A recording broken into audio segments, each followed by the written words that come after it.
Hello, ladies and gents. Welcome back to another video. I did promise you I was going to be delivering more content, and I believe Wendy has made the same commitment as well. So we're good.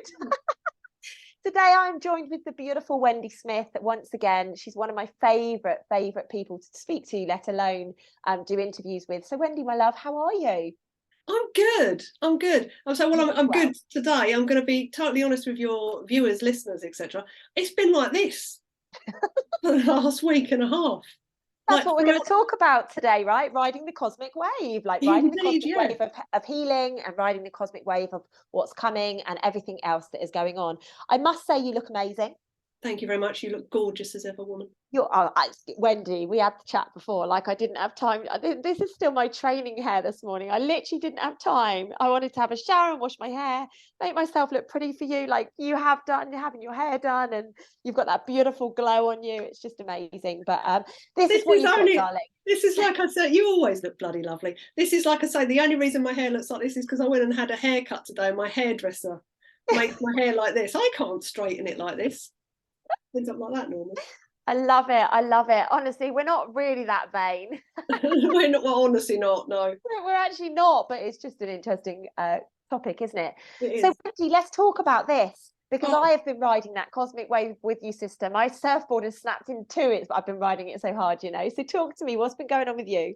well, I made a decision a few weeks ago to sort of, I don't know, Christmas for me, Lou. So I sort of dropped out of the ether, out of everything. I stopped meditating as much. Oh, Yeah. I ended up, I just kept using words like, I need time out. I'm exhausted. I need to stop. And so what I did, obviously, I'm a linguistic specialist. I know what I'm doing to myself, but I hadn't quite recognised what was happening. And I'd started laying in bed. I mean, only until 8 o'clock in the morning, which is not really like laying in bed all day, but for me, that's quite late to get up. And just started feeling like I just needed to be on my own and time out. And then I got through Christmas and thought, enough of this. What's going on? Like, sort this out. There's something not right. So I've been doing my best to get myself back into some form of structure. And it's been really interesting because every time I sort of hit like the upward peak, it's like boom, I'm straight back down again. And then so I'm on like a day, not even a daily, probably like a 4 to 6 hourly experience of having to get a grip of the thoughts, get a grip of the emotions, get a grip of the energy. The energy's been really weird, Lucy. yeah, yeah, Really yeah. weird. It's like all of a sudden I will literally feel like all the energy has drained out of my body and I go quite cold on the inside Yeah, and like, right, I need to go and have a bath or warm up, stick the hairdryer up my jumper or something. yeah. And then all of a sudden I bounce out of it again. And it has been the weirdest experience for the last couple of weeks. I'm just consistently through it though, doing the things that I know are the good things. So if I want to have a little sleep, I've got back to meditating. Good for you. Well So I'm done. doing my hour of blessings of the energy centers every day again now. Good for you. I've started adding in like I say the dog walking. I don't have a dog anymore, but I've now started going up the last 2 weeks every morning back up the Good, woods, good. getting Well the done. habits in, journaling, not massive journaling, heart coherence Yeah. 3 times a day. So I'm doing the things, but it's still. Now, I just want to go a little bit on that actually, Wendy, because what's fascinating is over Christmas, that's when I decided to sacrifice everything that I did. People know, obviously, that I'm in a new relationship with David, and I was over with his family, and everything that I do went out the window. My meditation, my journaling, my Yeah. running, because I was consistent like you daily. This was the way that I lived. And, I did a set of rituals and, affirmations and the beautiful speech and stuff. And I got so caught up in where I was that I actually let all of my standards slip. Mm. And I think it's very important that we acknowledge that. Now, this is the first time I've let my standards slip since 2015 in regards to I know what makes me feel good and I know what makes me feel well and get that connection every single day. So I've been a bit like you. I've been questioning, okay, at what point did you decide that that was going to be the right thing for you to do? And I think it was to remind me of how good or how rubbish you can feel when you sacrifice the things that actually make you feel good. Yeah. Yeah, it's the reminder. That's what's kicked me back into action. It's the reminder of, like you say, when you stop doing these little daily habits, not that I ever drop back into autopilot, because I work in, operating systems of the brain. I'm an awareness trainer. I'm quite aware, I'd say a good 80% aware of what's going through my head. Yeah. But it was interesting how the thoughts changed with the habits. So the laying in bed later meant that I would be getting up with thoughts of like, I can't be bothered, you don't really need to do that. The old stuff kicking, oh, you can do that tomorrow, don't worry about that today. So there was like this, a bit of a battle going on to get myself back into the space that, when I had all my habits in place, was easy to keep. Yeah. Really easy to keep. So yeah, I think everybody this is the thing, and we don't tend to share, and this is why I like sharing this. People tend to share their highlight reels and Von Trapp reels in life, I call them, where everything's like, yeah, do you know what I mean? And me and you both work in this environment. However, we're still in a human system that has certain needs and functions in a certain way. We still have thoughts, we still have emotions, we still have core beliefs that are sat buried deep down there, them little things that maybe we've not got out yet. Yeah. And every now and then you'll hit a point in life where you've not been paying attention to certain, this is what I feel it was for me, Luce. I wasn't paying attention to certain things that needed clearing. And the only way I could clear them was by having a plummet. Yeah. I can Plummeting, resonate with that. laying in bed, thinking rubbish thoughts about myself and my life, and then coming to that realization of like, wow, where the hell did this come in? Yeah. And when did I get to the point where I just wanted to give up on everything? And the interesting thing was, I found a point when Caesar passed away 2 years ago. Ah, interesting. Everything in my life was based around him. Yeah. My work was based around him. Earning money so I could put a roof over his head and give him all these fluffy Christmas toys. It was, sounds silly, but he was my meaning of being and doing. He was your baby. Oh no, I need Wendy. This is what the wake up call has come down to.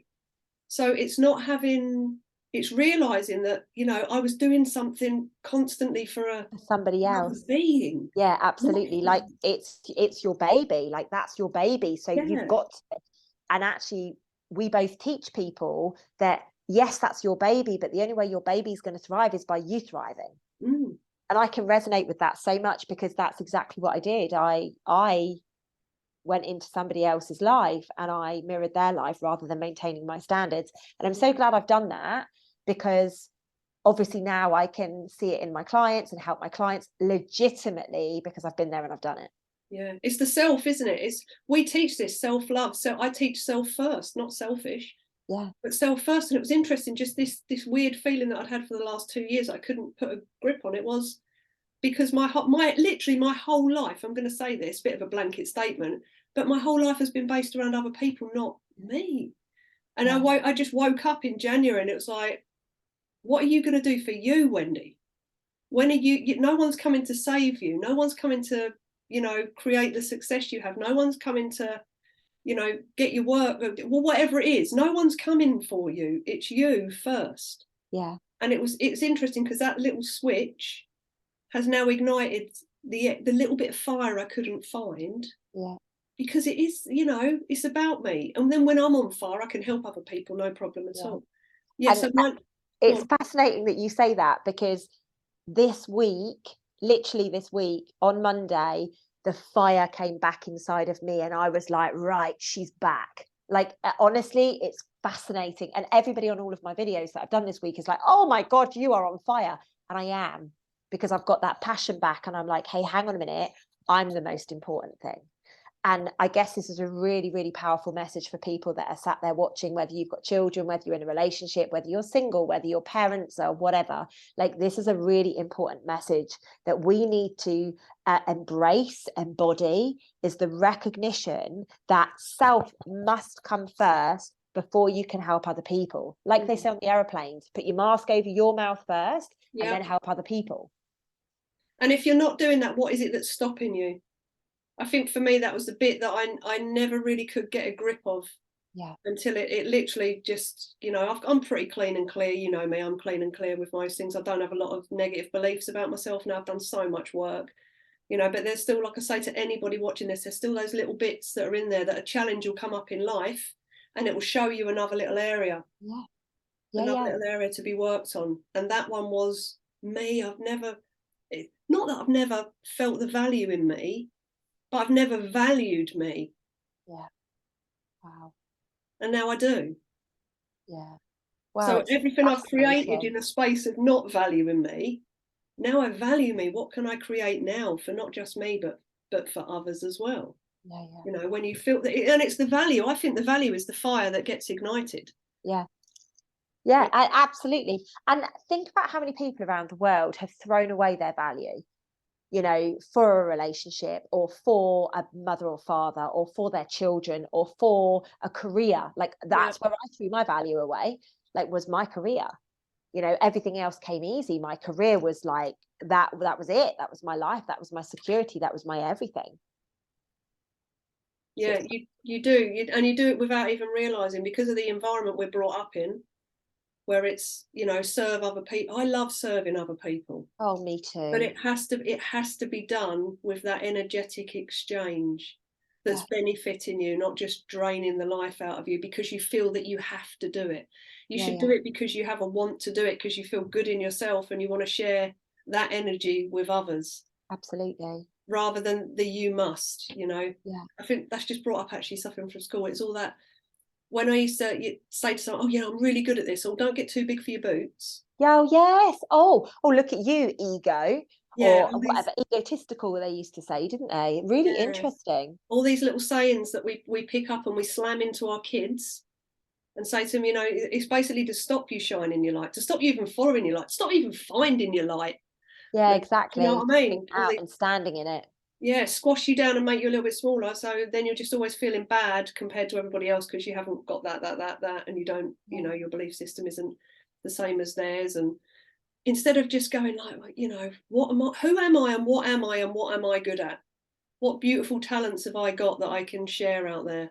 And through me sharing my beautiful talents, how can that inspire other people to find theirs and bring theirs out? And then how can I, you know, appreciate their talents? And that's not how we've been brought up, is it? And that's where I think we need to have this nice shift to get to that space where we all appreciate first this inside. Like, whatever it looks like, whatever size it is, whatever color it is, like, you just got to love it.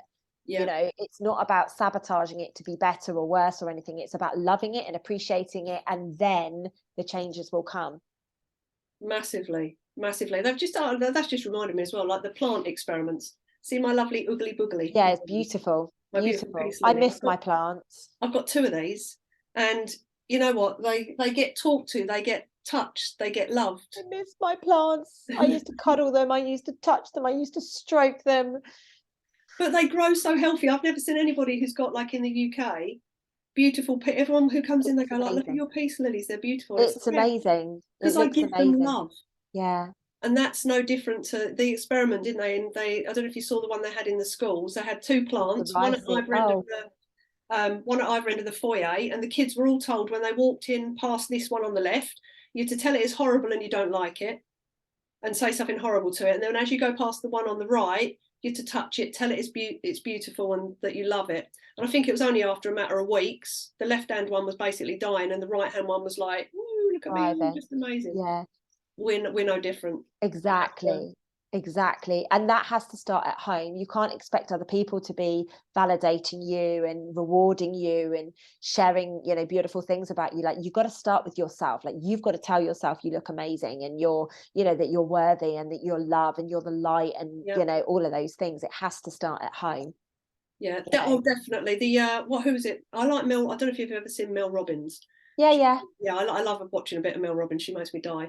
She has this thing that she does, high five yourself in the morning. Yeah. So in the mirror. And I thought I'd try it for a couple of weeks just to see the difference, because I do stand and look at myself in the mirror. I mean, how many people watching this find it a challenge to actually stare yourself in the eyes and go, "I love you. You're all right. You are." I do it every day. Yeah. And it's stopped over Christmas, interestingly enough, but it's funny, isn't it, how you don't stop all these habits. But for anybody watching, seriously, go and stand in front of a mirror and see if you can look yourself in the eyes and say the words, "I love you." I love you. Yeah, because it's really interesting. When I first started doing that years ago, I felt like a right idiot. Do you know what I mean? I would be looking and my eyes would be going away and I'd be looking down when I'd be saying it. But now I can literally, I love to look into my eyes and stare in my eyes and Yeah, go, it's beautiful. you've got this shit. Do you know what I mean? Yeah, it's beautiful. It's You're so, all right, so Mark. beautiful. Yeah, it has to start from the inside, doesn't it? You've just got to get back to that. Stop, brush away all of the stuff that you've ever picked up from anybody else. All of those things that anybody's ever said about you that are only ever, you know, when we talk about maps of reality, when people talk to you, if they're having a go at you, if they're being horrible to you, they're only sharing their map of reality with you. That's all they're doing. It's never normally about you. It literally is just they're showing you where they are on the inside. But we pick up all these dusted layers, don't we, Lucy, of everything people say to us. And then on a certain level, we hold on to them and we take them as true. And then that's why when we do the negative sabotaging behaviours to ourselves. Yeah, absolutely. So just on that, it's interesting because I did an Instagram live earlier today about taking on other people's stuff. Ah. So it's interesting that we've ended up here, and it's so easy to do, isn't it? You know, I actually shared on my live this morning that I've had a number of people recently messaging me. There's two sides of it. One side is that, oh my God, you trigger me every day. I freaking love it because as soon as I'm triggered, I get the healing, I get the gold, I evolve, and I feel freaking amazing, although I don't like you at the time, kind of thing. And they thank me for it. And then I get the other ones that are like, you triggered me, you did this, you did that. I spoke to my friend, I did this, I did that. And it's like, polarity, thank you very much for showing me, but it's very interesting how different people are, and this is something that I need to do because I always just assume everybody gets it. Actually, nobody gets it. Nobody gets it at all. What people don't realize, and I think this is the premise that we all need to be working off of, whatever we are sharing, and it's a bit difficult to say this as teachers because, you know, I don't really like to use that word, but we hold space for people to go through their journey. So we have to share stuff sometimes, even though it might be a really out of date program or something from way back when, but we have to share it to be able to help people, especially at seminars. You know, we've got Soul School next weekend, right? We're going to be sharing loads of stuff. And if people work off the premise, oh, she's telling me where she's at, we're screwed because really, you know, they're there to learn from us. So we need to just differentiate that point because quite often people get in murky waters about that. If somebody is being mean to you, so let's say, Wendy, out of the blue, I give you a call and I'm just rude to you. Like, I'm just being rude to you. How would you deal with that? Well, number one, I have a little phrase that we were laughing about earlier that I say in my head now, not out loud. But I say to myself, I go like, wow, that's interesting. I wonder what on earth has gone on in her world today for her to be having this conversation with me. So that's the first thing I do. So I detach from it. So I take my emotional reaction out of it. And then I'd have a conversation. If it's someone like Lucy I know really well, I'd go, Luce, what's happening today, hun? You're growling at me. Do you know what I mean? I'd use a bit of humour in it. And give the person the opportunity to break down their ice walls, to allow them in a safer space to actually, you know, get off their chest whatever it is that maybe they might want to or not. And then if not, and if it continued for a period of time and there was no breakthrough on it and that it was a continuous thing, I would then set in my boundaries and go, look, right, this conversation's done today because I'm finding this really, really uncomfortable. You know, I'm starting to run emotion around it now, and I'm sure you're not going to want my emotion to enter into this conversation because it's not going to be pretty. So what I'm going to suggest we do is that we end this on a loving note now. So I love you loads. Give me a shout tomorrow when you're feeling better. If you need anything, you know where I am. And I would sort of go through it in a couple of different ways. Give someone an opportunity to unpick, not take it personally. Because, you know, if I know the person, I know they're not doing it on purpose. We tend to put anger and we tend to put our negative emotions into safe spaces where we know we can do it without someone ditching us off. So that's the two ways I'd do it. Number one, allow them the space, you know, and in my head be going, what the hell has happened in their world for them to be having this conversation with me, and be, you know, compassionate, empathetic with it. But then on the second part of the conversation, if it continued, put in my boundaries. Of course. In a loving way, just like, not happening today, give me a shout tomorrow, you know, I'm at the end of the road if you need me, but this is causing emotional, you know, turmoil on the inside of me now, which is not going to be pretty. So let's just stop here before we go into spaces we're going to find really hard to back out of. Exactly. Exactly. And that's the key, isn't it? At the moment, everybody is going through a massive healing journey. Everybody. There is nobody that is being excluded from this process, whether you're 105 and you've got no clue about consciousness, or if you are, you know, a child going through the evolution at the moment, like everything in between. We're all on a healing journey right now. And if anybody out there thinks that they're not, you're delusional. Let's call it what it is. You are freaking delusional. And we need to be recognizing right now that it's up to us as to how much we actually get involved in the circus. Yeah. Yeah, pretty much. Again, and that comes back to what I say about people's maps of reality. You have to, at some point, if you have, this is like filtering through, if you've done something, so you've been really rude to someone, and then they react like in an angry fashion back, that's your map of reality that's created that stuff. Yeah, because you've created it. But if you're in just a happy, general happy mood, and someone comes up to you and they're grumpy and they're, that's what I mean by they're showing you their map of reality. They're just showing you on the inside, there's something going on. They're not happy. So, oh, look, they've met you. You're going to have it. Yeah. So it's not necessarily about you. It literally is theirs. But take ownership of yourself as well, of what you're doing. So, you know, if you're walking in a room with a miserable face and you're miserable and people go, you all right? And you go, fine. You know, you're not fine. Look at your face. Then you're purposefully emitting energy into that space it's gonna affect everybody else in the room. So start becoming a little bit more self-responsible with the old face. And have the conversations of, I'm having a reaction. Yeah. Or I'm feeling emotional, or I'm hurting right now. Yeah. And just expressing and become comfortable being vulnerable. So you're taking ownership of it yourself. I am hurting. Yeah. You know, like, it may well be because of something that somebody's done for you, but this is me having the reaction to this behavior. Yeah. How do we get, I always say this with anger. This was one way I sort of relay it to people. You know, if someone says something and then I'm producing the anger. If you can't put it in a wheelbarrow and push it, you pretty much develop it on the inside of you. So anger, sadness, happiness, joy, motivation, you know, passion, all of these things, they're chemical responses inside your own body. Yeah. So if someone says something, which is the trigger point, and then you start running neurochemistry, biochemistry that creates anger, it's yours. You can't say you've made me angry, because they've not got a big needle with anger in it and injected it in your body. You've had a response. So if that happens to me, I literally do this with a smile on my face. I'll go like, wow, on the inside of me now, based on what you've just said, I'm running masses of anger. What would you like me to do with it? And most people will go like, oh, whoa, I didn't mean to make you angry. I go, no, you've not made me anything. I'm just telling you, based on what you've just said, on the inside of me now, I'm running like masses of anger. Yeah. What would you like me to do with it? What's the purpose of it? Do you want it?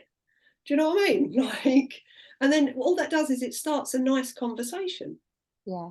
Because it gives the other person the opportunity to go, oh, no, well, no, I didn't mean what I said. Well, what meaning did you have in it? You know, what's been going on to get you to that point that now I'm in this space? And and it's nice. It's a way of opening up ownership. Self-ownership opens up beautiful conversation. Yeah, I like that. I like that a lot. I think that would be very helpful for everybody watching, actually. I think that's a really, really, really good tip. A really good tip that people can easily take on. Same with anxiety. Any of your emotional drivers, sadness, anxiety, you know, hurt, all of these things, you can, if you own them, if someone's done something and then you go like, massive anxiety. So the way to get someone to look at their own behavior is for you to verbalize what's happening within your body whilst that's going on. So if I'm in a car with someone, and I rarely let anyone drive me anywhere because I like to have the steering wheel. Control freak. I am. I'll admit that 110%. So if I'm getting anxiety around something because someone's doing something, I'll say to them like, wow, stop 1 minute. What's happening at the moment on the inside of me? I'm running masses of anxiety. So we just need to stop whatever this is, because like, oh, I didn't mean to make you anxious. No, you're not made me anxious. I'm running the anxiety based on this. So we need to stop and change something, because this is not supporting me at the moment. It's not helping me. So I'm going to either have to get out the car and go, do you know what I mean? Or leave the environment unless we can change this. Yeah, I like that. it's just, it's nice. It opens up conversation, doesn't it? And gets both people to sort of own what's going on. Yeah, I'd like to see it in a highly charged situation, how that would work, because it could go one of two ways, right? It could be very peace providing. Yeah. Oh, you know, because it's like a totally different reaction to what people would expect, or if it would add fire to the fuel to the fire. All depends on your tone of voice and your body language when you're doing it. Absolutely. I was in you know, I work in conflict management and stuff. I was in a situation, this was a real life situation that was happening with someone who I know has got a lot of stuff going on. They were coming out of like drug addiction, all sorts of things. They tell a lot of lies. You know, they're not balanced in their space. Now, the old Wendy was a very aggressive Wendy who's been brought up to fight. So the old Wendy at school would be in your face. You wouldn't have a conversation. You know, this is the old Wendy. And this is how powerful it is when you can stand in that space and truly use your heart in an environment and linguistics. So this particular person, I was trying to help them. It was through a coaching situation, and they were screaming at me. It was a male who was saying, if I didn't shut up, they were going to hit me. So I looked in their face and I just said, if that's going to give you the result you need today, then please feel free to do it now. Wow. And I said it like that. And then they got all tetchy because they didn't get a response of me firing up. What they wanted, the response of me firing up back to validate where they were. Yeah. So they could validate that. That's that self-sabotage that they needed validating. I wouldn't do it. Came at me again. So I raised my voice a little bit. Went, enough now. This is getting us nowhere. I am not going to go to the space you're at. So you've got choices. You can bring it down to conversational level, or I'm going to walk. Make a choice. And then I just sat, and because my energy was that, they were still firing up, and they kept on. I said, choice is made. I'm now leaving. And I left. Within 5 minutes, that person was on the phone, literally crying to me, saying, I'm so sorry. Wow. I have no idea what happened, but I do need a conversation. I said, the conversation will be tomorrow. So just breathe, have a bath. But that, if I'd have gone, don't shout at me. Yeah. And that's the default reaction, right? That's what we've been conditioned to do. And I know, like, I can speak from my own personal experience here. Like, I can be pushed and pushed and pushed and pushed. And then all of a sudden, you know, and it's mastering the self. It's that masterful bringing it back in, and no matter what, going, thank you for showing me where you're at with yourself. Thank you for showing me where you're at with yourself, you know, and not taking it on as a personal attack, even though more often than not it is a personal attack. Yeah, which that could, like, so that situation could have turned into that, but it's just through no, actually, I'm just going to stay in my heart space. Yeah. Keep it down. Yeah, love that. React to that. If that's where you want to go there. It's what results are going to get you. Yeah. Give me the option to stop. Now I'm going to leave. That's the consequence of this. Yeah. So, you know, and the thing was, this person, I mean, they're in an amazing space now. They really are, like 2-3 years on. That was like a good few years ago. And they always say to me, you know, thank you for that day, for not reacting to me, because that was the catalyst that made them take ownership of their behaviour. Beautiful. I love that, Wendy. So I love that. Yeah. I think people will find that very, very helpful back home, you know, when they watch this video. I think they'll find it really, really helpful. Oh my gosh, I love it. So we are being, like, you referred to the energies earlier. The energies are very profound at the moment. They are making us have these really, really high moments and really, really low moments. You know, for me, Sunday was the most blissed out day that I've ever had in my life. Like, genuinely, I've never been more content, happy, peaceful, whatever. Monday was fucking awful. You know, so it's real polarity at the moment. And this is just this week, just a few days ago. So it's extremely important right now that we're recognizing that we're all on these cosmic waves, and it's about navigating it. It's about recognizing what you need to take out of these situations. It's not anybody else's fault. Like, you signed up for this. You're down here doing your healing, and there is no escape. Pretty much. And you're doing yours weekly. That's a daily for me. At the minute, it's riding daily waves. I'm on a daily wave cycle where it's going up and down, and I find it really, really interesting. And it is, a lot of it is, you know, the universal energies. We've got some massive shifts and changes coming in. Yeah, we're bopping constantly, bop, bop, bop, bop, bop. And what that means is our cells are vibrating quicker. We're how to process. I mean, I had 2 days this week where all I ate was 2 oranges and a banana. Like literally I couldn't eat food. And I was like, you have to get something in you, Lucy.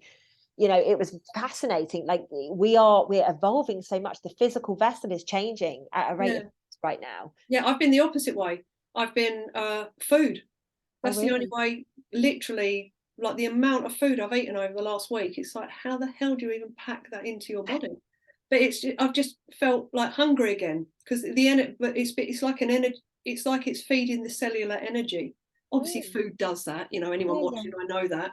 But this is like when the battery drains, and my battery will all of a sudden drain within like 3 seconds. It will just go boom. Yeah. And then it's like food. That's the only thing that's in my head, and I'll go and eat very nourishing food. I eat, and I'll go and eat quite a large quantity of something, and then it's like I'm just needing to extra. I eat every 4 hours anyway, but I'm eating in between that now, and and it is like the cells are leaching the energy out of the body. I can't really explain it, but it's been well, you obviously need it, right? And this is what I keep saying to people at the moment, as you're on your healing journey, if you are, and I'm glad you were different to me, to be honest, because if we were both like, oh, we can't eat at the moment, people would be like, oh, well, why am I eating? So it's great that you are the other end of what's going on with me. And wherever you are in your healing journey, just surrender to it. If you don't feel like eating food, don't eat food. Obviously just be careful, make sure that you're getting enough electrolytes and water and things like that into you, and get some sort of nutrients in, but it will kick back in. And likewise, if you're eating a load at the moment, don't worry about it. You'll get to a point where your body decides to just balance back out, and it will be okay. We cannot tell you how this shift in consciousness is going to take place with our physical vessels. We've never done this before. No. And it is, it's a fascinating process. I had a 2-hour kip yesterday in the afternoon. I could do with a nap now. I literally got to the point where I could not keep my eyes open, and it was like, right, fine. I went and laid on the sofa, put a meditation-y thing on. It was funny enough, it was Blessings of the Energy Centers. I heard number 1, and then all of a sudden it was saying, and just pay attention to the space above your head. And I was thinking, number 7? Where's the others gone in between? So I'd obviously just I needed the sleep. So if you need it, give your body what it needs if it wants it. I think I might have a nap once we're done with this, even though I'm supposed to be like going out and doing some stuff. I'm like, oh, maybe I'll just have a nap. All of a sudden I've gone, it's almost like something's just removed from me, and I just need to just relax and go inwards for a short period of time. Weird. You're watching it live, ladies and gents. You're watching it unfold. So what else has been going on, Wens? We know we're on this big healing journey. We know we're riding the cosmic waves. We know we're up and down like, a yo-yo right now. What else has been going on with you that you think might be prevalent? Just getting the structure back in. I think that's the thing. Like we touched on this at the start, and that's pretty much what I'm doing now. You can sometimes we talk a lot about going with your body, going with your heart, following the flow of everything. But there's also the practicalities of, because we like to sleep and we're very lazy creatures, you can easily get into those places where you start procrastinating and you don't do the things that are actually going to give you the experiences that you want to fulfill yourself with. Yeah. So for me, it's simple things now. All I'm doing now is making sure the habitual stuff, I'm creating good habits back into my daily and evening routines. And the daily one is when I sit down and I've drunk my cup of coffee and I hear my head, I go, oh, I'm going to go out, and I hear my head go, no, don't worry about that. As soon as you hear the negative, go do the thing. Just go do the thing, because you'll feel better when you've done the thing. So for me, it's when I hear those, really tuning into those little things that are the negatives that stop you doing something, that actually after you've done it, you'll feel good, even if it's sending an email. Yeah, absolutely. And what's very important is people use this a lot to not go to the gym or to eat the naughty food rather than go and making them some nourishing foods, like you said earlier. We cut corners because it's just easier, but it's not. It holds us in our discomfort. It holds us in a space whereby we're like, oh God, now I feel like I've put on some weight, or oh my God, I feel really lazy, or oh my God, I haven't achieved all the work that I need to do today. It's very, very important that we do acknowledge that we are the holder of the key of our own destiny. We must step forwards. We must, like I am one of these people that I like to get out of bed early. I like to do my rituals. I like to go to the gym. I like to get that done early on in the day. And if I don't do it, obviously life kicks in, clients kick in, you get distracted, and then you get to the end of the day and you've not done it. And then after 3 days of that, you feel bad. And the funny thing is, when most people start feeling bad, instead of going, that's all right, it's only 3 days, I'll crack on and do it, they'll stay in the bad, and then they'll eat even more chocolate, and then they won't exercise even more. And so you can spiral yourself down as quick as you can spiral yourself up. So it's just creating those little daily, the lovely little daily habits first thing. I do a lot of my stuff first thing as well. Even though I have switched up my exercise just because I'm walking at the woods now, I do exercise in the afternoon or the evening as well, which I quite like. It's just a nice difference for the body. But it is creating, that's all I'm working on now. Oh, focus. There you go. What else is Wendy working on? Focusing on one thing. So the other, I like that. The massive energy drain, you know this, that I had last year was I've always got like 5 projects probably on average running together. Yeah. Now, you know, I did well to keep them all and get them all done, but the energy it takes to feed 5 different things and keep them all up and running, whereas if you just pull your energy into one space and get this done, then you've got energy to get this done. So that's my main goal this year, is the word I've got plonked all around the house is focus. Good for you. So whether it's focusing totally on the exercise when I'm exercising, not exercising and thinking about emails. Yeah. When I'm walking around the woods, I'm walking around the woods, enjoying the woods, not thinking about the 2 clients I've got later. It's a bloody good tip for everybody out there listening. Give people the respect they deserve. If you're out for dinner with them, put your phone away. If you're in the gym, give your body the respect it deserves of being present with that. Like, we're buggers. The amount of people in the gym that I go to, you know, admittedly I'm living in Marbella, so you know, you kind of imagine the kind of people that go to the gym that I go to.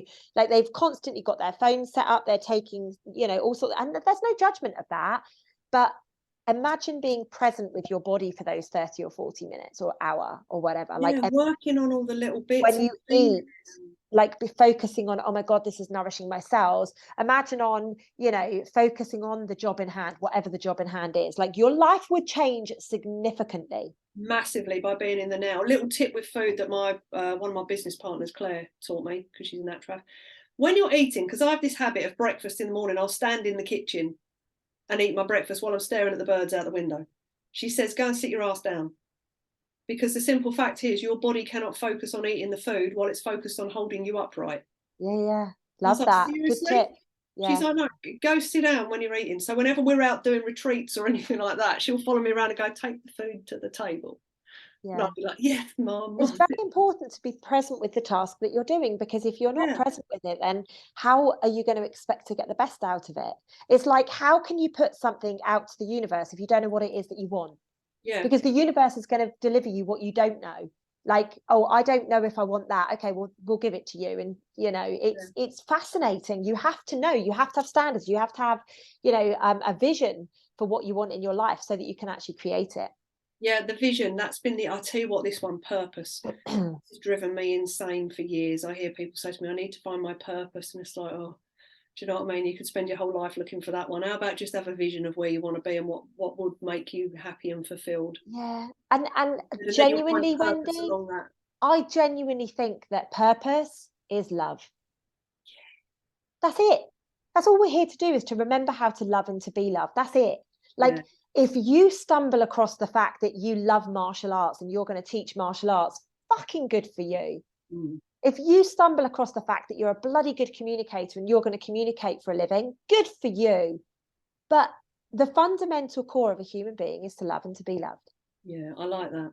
I like that. You know what? I've never thought about it like that within purpose. That's a good thing. I can talk to you can take that, my love. Thank you. I'll have that and stick it in your bag. Thank you. Pop it in your backpack for when you need it next time. I will do. Oh my God.